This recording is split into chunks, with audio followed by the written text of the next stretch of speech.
Assalamualaikum warahmatullahi wabarakatuh. Perkenalkan, nama saya Muhammad Atayaji Zupara. Saya merupakan mahasiswa S1 Universitas Lambung Mangkurat, jurusan Teknik Sipil. Di video ini, saya akan menjelaskan tahapan-tahapan penanaman padi. Apa itu padi? Tanaman padi merupakan asal-muasal dari beras.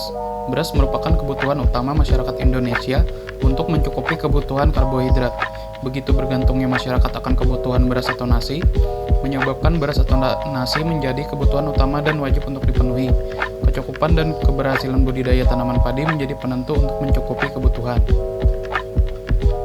Ini contoh padi yang saya amati, jenisnya jenis Impari 9 yang merupakan profilnya. Urutan tahapan-tahapan penanaman padi. Untuk urutan sendiri, tanaman padi ini kurang lebih sama ya. Yang pertama ada pemilihan benih, kedua menyiapkan lahan, ketiga persemaian, keempat penanaman, kelima perawatan dan pemeliharaan padi, keenam pengendalian hama dan penyakit, dan terakhir proses panen. Tahap pertama, pemilihan benih. Bibit pada tanaman padi harus melalui pengujian terlebih dahulu untuk menentukan kualitasnya. Pengujian dilakukan dengan merendam sekitar 100 butir benih padi dalam air. Setelah 2 jam, periksalah benih tersebut.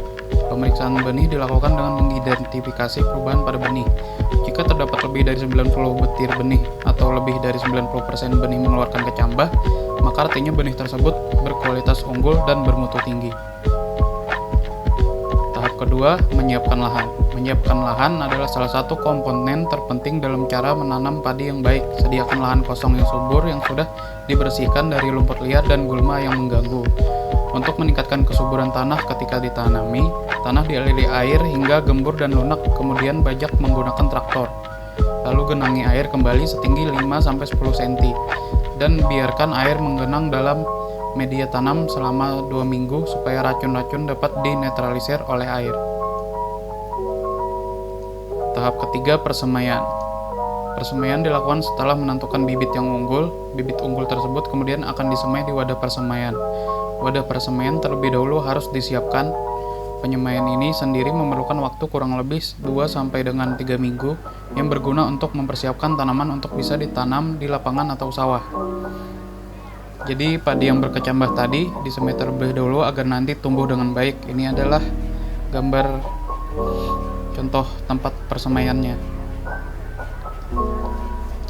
Lanjut. Tahapan yang keempat yaitu penanaman. Penanaman dilakukan dengan memasukkan bagian akar membentuk huruf L agar akar dapat tumbuh dengan sempurna. Kedalaman bibit ditanam pun ditentukan berkisar pada rentang 1 cm hingga 15 cm. Masa penanaman padi lebih baik dilakukan 2 kali dalam setahun berdasarkan masa penanamannya yang ideal. Yang kelima, perawatan dan pemeliharaan padi. Perawatan dilakukan dengan 3 hal, yaitu penyiangan, pengairan, dan pemupukan. Penyiangan dilakukan dengan menjaga kebersihan lahan dari tanaman pengganggu. Penyiangan harus dilakukan rutin setiap periode waktu tertentu. Selanjutnya lakukan pengairan yang wajar supaya tidak kelebihan atau kekurangan.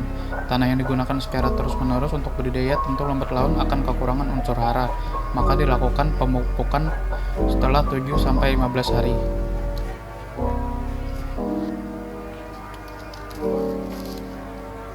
Nah, pengalirannya itu berasal dari sungai yang ada di seberang sawah tersebut. Jadi kalau misalkan musimnya lagi musim kemarau, maka ambil airnya dari sungai tersebut menggunakan selang.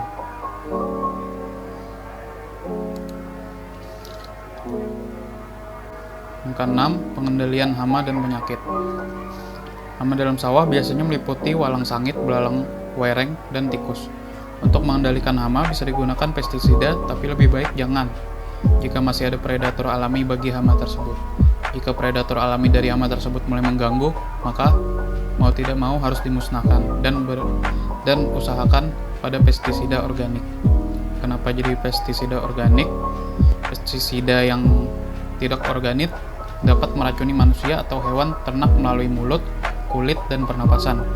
Sering tanpa disadari, bahan kimia beracun tersebut masuk ke dalam tubuh seseorang tanpa menimbulkan rasa sakit yang mendadak dan mengakibatkan keracunan kronis. Untuk pestisida organik sendiri, karena bahan dasarnya bersifat alami, sisa-sisa pestisida organik yang tertinggal di tanah akan lebih mudah terurai dan hilang. Hal inilah yang membuat pestisida organik dianggap lebih ramah lingkungan dan relatif aman bagi kesehatan manusia dan hewan ternak. Yang ketujuh, proses panen, proses yang terakhir. Berikut ini ciri gabah yang sudah siap panen. Daun telah mengering dan 95% gabah sudah berwarna kuning. Padi telah berusia 30-35 hari sejak hari sesudah berbunga atau tergantung varietas yang kamu tanam. Nah, gabah mudah rontok apabila diremas dengan tangan. Kadar air pada gabah bersisa 16-30%.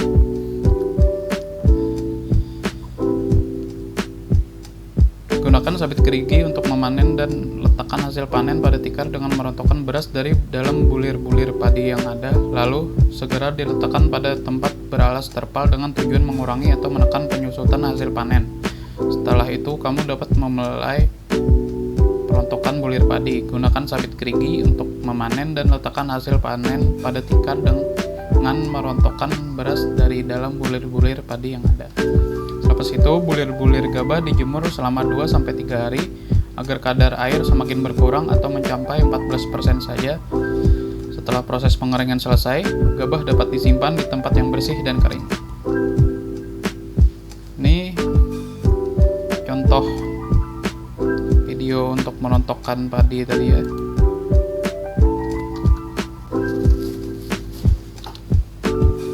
Nah, ini contoh untuk merontokkan padi. Di sini menggunakan tikar. Di bawahnya sini ada berbentuk kayak meja besar, seperti meja besar. Terus di bawahnya lagi ditaruh terpal untuk menampung bulir-bulir padi tersebut.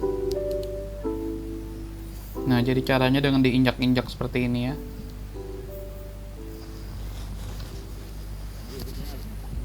Nanti bulir-bulirnya jatuh ke bawah dan ditampung oleh terpal.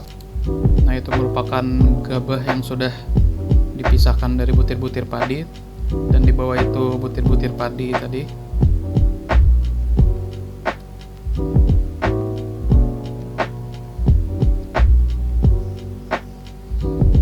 Ya, demikian yang dapat saya sampaikan tentang apa-apa saja tahapan penanam padi. Terima kasih telah menonton, semoga bermanfaat.